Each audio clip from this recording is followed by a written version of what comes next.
What is up, gang? Thank you so much for checking out Sledgehammer TV today. Week number 4 of the Mixed Match challenges in the books, and we are going to talk about it right here and right now on the newest, fastest rising podcast in all of YouTube, baby! The Sledgehammer Wrestling Show. Let's do it.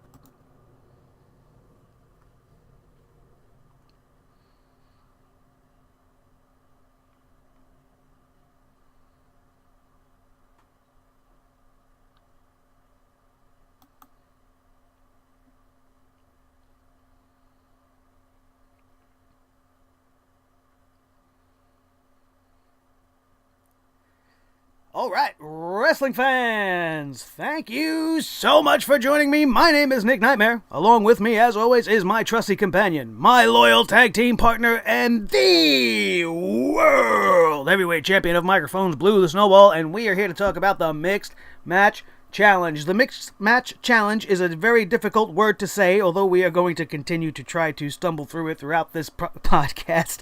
But it has continued to be one of the most fun shows you will ever watch that the WWE is putting on right now. I love that it exists outside of the main storylines going on because it allows for things like Rose Gold to exist and absolutely perform way beyond what anybody expected it to be. This week's matchup was just so much fun to watch, and it just made me, by the end of this thing, really want Rose Gold, the team of Mandy Rose and Goldust, to really be a thing. It should transcend from the Mixed Match Challenge and end up on the main roster because that was absolutely fantastic. The entire package, everything that they brought to the table in this match last night, as goofy as it may have been at some points, it just was fitting, and it was fun, and it would be absolutely well received on the main roster during a Monday Night Raw. The crowd was going crazy for this team. They definitely were well prepared. They had such a great chemistry. Rose Gold should be a thing. That being said, I'm sure it won't be the last time I say it. The matchup between Team Uso, the Uso Penitentiary, Jimmy Uso and Naomi, bringing the glow like I've never seen before, because they were absolutely just very entertaining in this whole thing. There was a sequence right at the beginning of this matchup where Goldust very foolishly was trying to one-up Jimmy Uso with affection towards his or her partner. You know what I'm saying?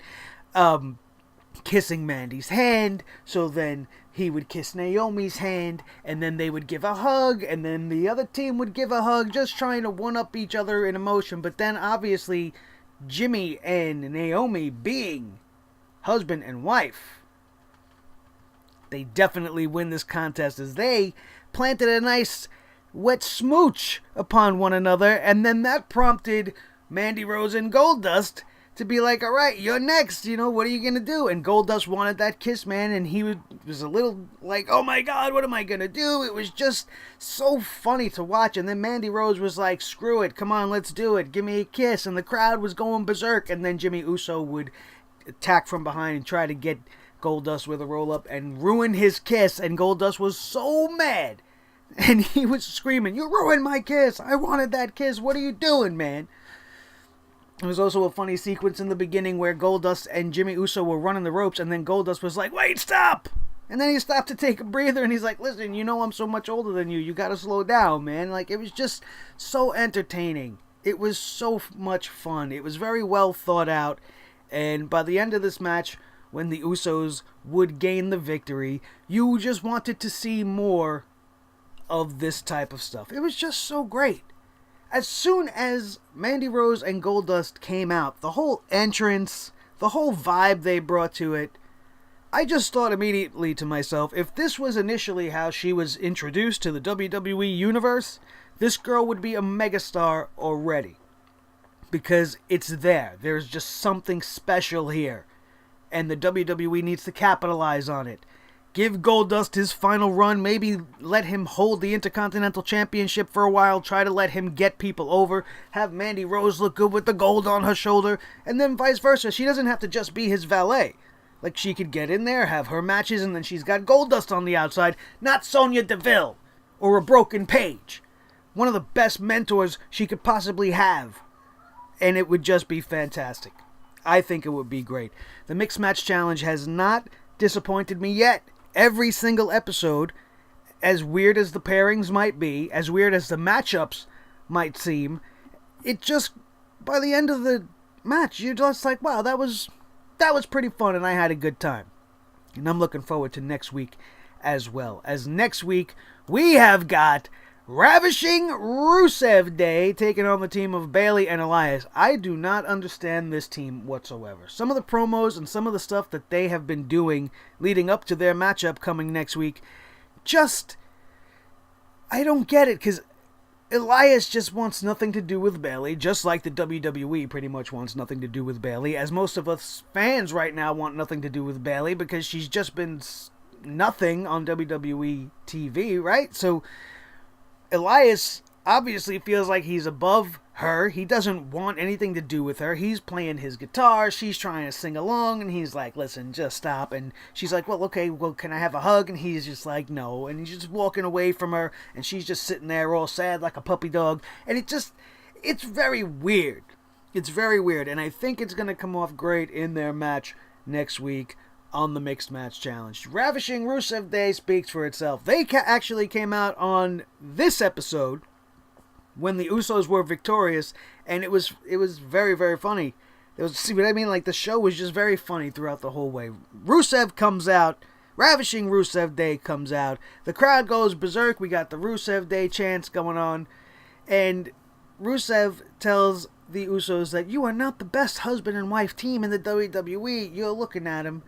And then Lana would tell them that they are going to get crushed next week. And it's just, now you have that, not next week, but not next week. But, I don't know, I just screwed that up. Anyway, you understand what I'm saying. When they meet each other in the Mixed Match Challenge, do you think Bayley and Elias is going to beat the Ravashing Rusev Day? Absolutely not. So when they beat them, they're going to go on to fight the Usos, I guess, at some point. Or the Usos going to fight Bray Wyatt. Oh my god, my thoughts are all over the place. Braun Strowman and Alexa Bliss.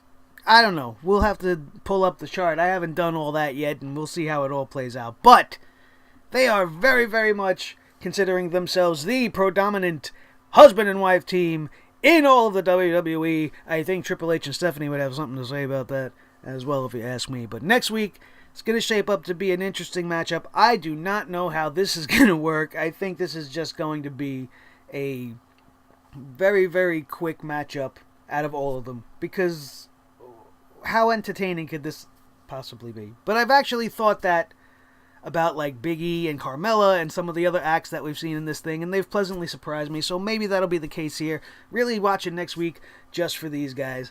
But this week was all about Rose Gold for me. Even though they came out with the loss at the end, this team is magic. It's just fucking magical, and the WWE needs to take this and run with it. Get her out of absolution immediately. Do this, and it will be much more beneficial to all parties involved, especially to us fans, because it was just fucking great. It was just great. Congratulations to the Usos for the win on tonight, and I am very much looking forward to next week's episode of the Mixed Match Challenge. We are only about, I think, a third of the way through, maybe a quarter of the way through this tournament. We got a long way to go. 12 weeks in total. We are only at week number 4, third of the way through this whole thing. Stick along with me for the ride. It has been a fun one. The Mixed Match Challenge coming to you every single week on Facebook Watch. Immediately available the next day on the WWE Network. If you don't want to deal with all the lags and the emojis and all the other shit, and you don't want to swipe right to get rid of anything, and you want to watch it at your leisure, it will be available on the WWE Network the very next day, so make sure you get your eyes on it, and then get your eyes over here so we can talk about it as we usually do. My name is Nick Nightmare. This is Blue the Snowball Microphone, the World Heavyweight Champion of Microphones. This has been your review of week number 4 on the Mixed Match Challenge Tournament of Charity. There we go. Tournament of Charity. Right here on Sledgehammer TV. Only on YouTube.com. Thank you guys so much. That is going to do it. And we will see you next time right here on the Sledgehammer Wrestling Show. Dig it.